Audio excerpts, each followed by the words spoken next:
what else would come under that banner of soft infrastructure that can slow people down and which we don't talk about enough?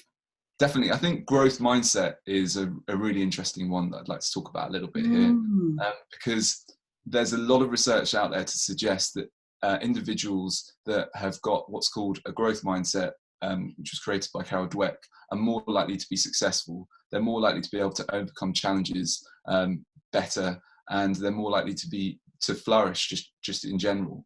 So I spend a lot of work teaching organizations to help them understand, help their employees understand what the difference is between a fixed mindset and a growth mindset and how they can Yeah, tell us what is the difference? Okay, so in a fixed mindset, your underlying belief is that your intelligence and your capabilities are static and they can't be developed. Whereas it's quite a big difference. In the growth mindset, you believe that your intelligence and capabilities can be developed through hard work and practice. It seems quite like a basic distinction, and it seems quite obvious, but actually it has profound impacts on the way that you behave and work. Because, for example, if you believe that you're not able to improve and learn and grow, you're more likely to avoid challenges, and you're more likely to give up in the face of any obstacles that come up. You're less likely to put effort in because, well, if you can't improve, what's the point in me even trying? And then in terms of criticism from others, you probably just ignore it, and you probably take it personally because you feel like people are criticizing you rather than what you're doing. And you probably don't like so much the success of others because you probably feel a little bit threatened by it because you're not as good as them and they're better than you and there's nothing that you can do about it. Whereas if you've got a growth mindset, your response to these kind of situations is quite different. You're more likely to like challenges. You see that as a really important growth path to learning. Your obstacles you just see as steps to growing to being what you need to be. And effort, again, is just a part of the journey. Like, you know that's just what you need to do to get to where you want to be. Criticism, you love it because you're hearing people are giving you feedback on how to improve. And then finally, the success of others, and this is one that I really like as well, is that when you see someone doing something really special, you think to yourself, wow, that's amazing, that's inspiration for me. How can I make that happen? How can I do that? And so organizations where their employees are more in that growth mindset place, they're more likely to get better outcomes and produce better work from my experience, but also from the research of Carol Dweck, who came up with the concept. And what determines whether a person in an organisation has a fixed mindset or a growth mindset? Well, actually, I just want to jump in very quickly, though, and also I think it's really important to understand that it's really easy, I think, to misconstrue it as black and white, and that people are either growth mindset people, right? Mindset people. I've been studying growth mindset for the past 4 years. I've been really, really interested in it and helping organisations develop it. I still find areas where I have a fixed mindset. Yeah. And actually, I recognise that. Yeah, I can think. I mean, I am absolutely a kind of the more effort, the better. And there are areas of my life where I think, yeah, that's definitely a fixed mindset there. Definitely. And what I find is that it can be quite painful when you realise that you've got a fixed mindset in your life, and that actually, or in a certain area of your life, and there are parts of what you're doing you can feel quite growth mindset, but then you can actually go back into a fixed mindset. So there are different areas of our lives. It could be the work at work, in the office, or what we're doing there. It could be like in our health. It could be in our eating, in our in the relationships that we have, our personal relationships. So it's quite difficult to be super growth mindset on each one of those areas. Because if you are trying to find all the challenges that you can get to grow, trying to, you're inspired by all these great people that are doing great work, and that you're listening to all the feedback, and you're trying to put in as much effort as you can to grow and learn as much as you can at work. That probably means that you're not going to have as much energy and effort to be able to put into all those other areas of life. So it's a balance. It's a bit of a balance, or at least like a harmony that you've got to get between them. And so it'd be overwhelming to take a high growth mindset approach to every aspect of your life, and sometimes I wonder if perhaps that's the situation I'm in, and that is, it can be deeply rewarding and completely overwhelming. Definitely. So it's about picking your battles. So I just wanted to mention. Of course, yeah. So then, if we think about organisations, I'm sure people listening to this will be thinking it's very easy to be a bit judgy around this, isn't it? Like, oh yeah, all my people, they're definitely, all those people in that department over there, they're really fixed mindset.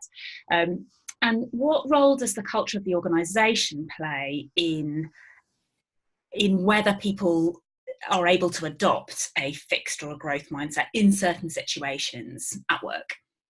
I think it helps a lot if the leadership are really backing this concept. I know a lot of organisations which are really supporting it. So a lot of like high-profile leaders talk about growth mindset a lot. Bill Gates is a massive fan of it. Richard Branson is. I know a lot of like people in the banking and financial services industries, top leaders are really supporters of it. So I think making sure that the top management are really advocating the concept of growth mindset is really important. It's kind of a counter to the idea of being experts, isn't it? So if you're we, especially in things like banking, very technical industries, highly regulated industries, we really value the experts. But if you're an expert, presumably you had to grow to get there, but the implication is now you know everything you need to know. Yeah. I wonder if the two are sort of, there's a tension between the two. I like to think of it as making the expert more expert. Nice. That's what we're trying to achieve with the growth mindset, and I've used that kind of approach in a lot of the workshops that I've created, because I'm trying to move away from like a parent-child relationship where me as a facilitator or a trainer, I know everything and I'm teaching you things that you don't know. What I'm trying to do is go in and say, you already know a lot. What we're trying to do here is help you move from already being an expert to being even more of an expert. And I think that kind of mindset shift going into the way that you develop your staff is really important. And can we roam around here just for a little bit? Yeah. Just for a minute. So I had an interesting paradox this time last year, running a series of workshops for a really forward-thinking technology company, and in particular with a youngish team. And my expectation when I ran that is, they're all kind of millennial-y, Gen Y, in their sort of 20s, maybe early 30s. And I thought, if I go in and tell them all what to do, they're going to be like, you just stop you right there. We know all this stuff. And actually, it was the opposite. We did a very kind of collaborative workshop, and in the end they got really frustrated and were like, you're the expert, just tell us what to do. And as I thought more about it, I thought, I wonder if there's something about that generation are used to reading anything they want. They just look up a YouTube video, which I do the same. Need to fix the toilet, get a YouTube video. Then whatever you need, that knowledge is available somewhere. And also all, endless articles on, 6 steps to achieving a 6-pack in 6 weeks.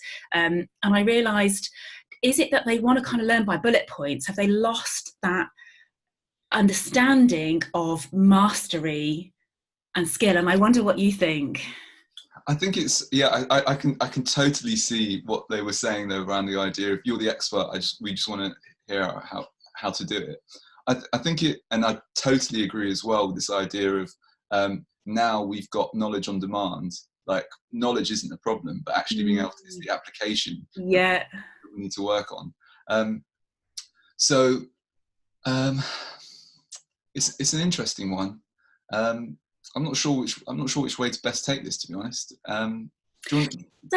So how, I guess, you were telling me about how organisations could tackle this as a kind of company-wide approach. And one is have the leadership team clearly champion it, have them talk about it, do it, show that they're on a growth path, start to knock down that idea that, there are senior experts and then there are junior people who are learning. So that's one way to tackle it.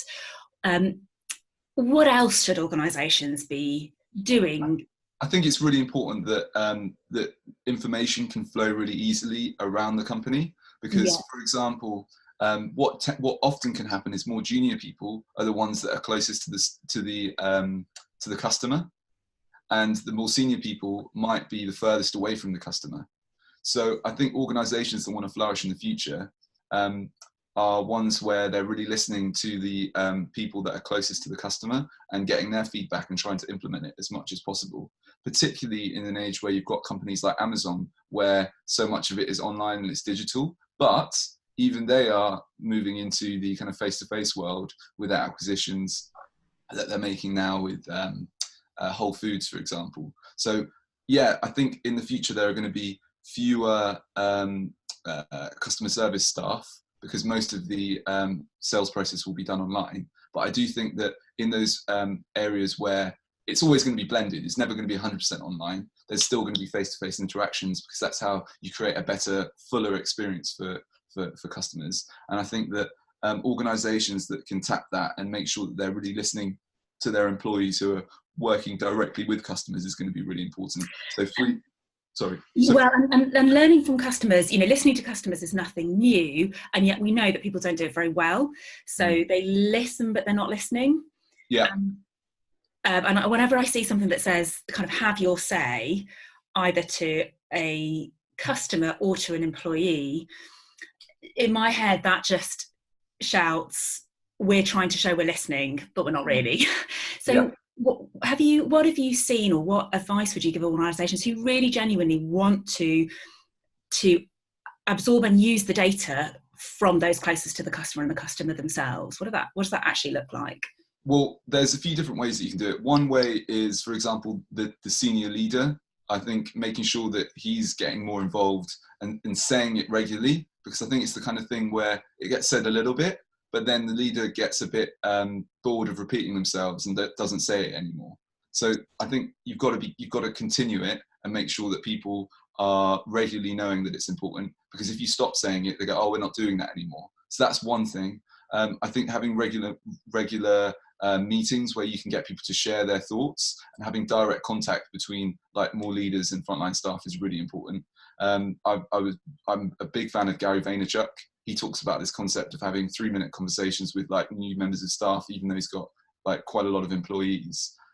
He thinks like a 3-minute conversation is going to help create more kind of a bond between different members of between him and the staff, which I think is really important, which I don't see other senior leaders do as much.